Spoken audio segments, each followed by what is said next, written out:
மீன் வாங்கினா தூத்துக்குடி ஸ்டைலில் இந்த மாதிரி மீன் குழம்பு வச்சு சாப்பிட்டு பாருங்கள். ரொம்ப டேஸ்ட்டாக இருக்கும்.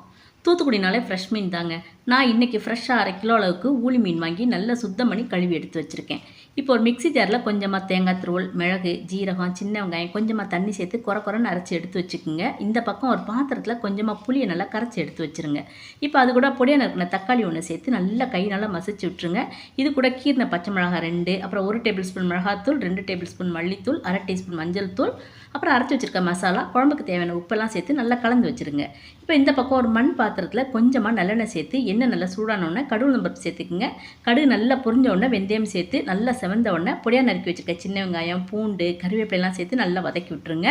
நல்லா இந்த மாதிரி வதங்கினதுக்கப்புறம் கரைச்சி வச்சுருக்க புளி தண்ணியை ஊற்றி மூடி நல்லா கொதிக்க விட்டுருங்க. இப்போ தேவையான மீன் துண்டங்களை போட்டு 5 நிமிஷம் வரைக்கும் மீனை நல்லா வேக விட்டு சாதத்தில் ஊற்றி சாப்பிட்டு பாருங்கள். செமையாக இருக்குங்க. ட்ரை பண்ணி பாருங்கள். எப்படி இருந்துச்சுன்னு கமெண்ட் பண்ணுங்கள்.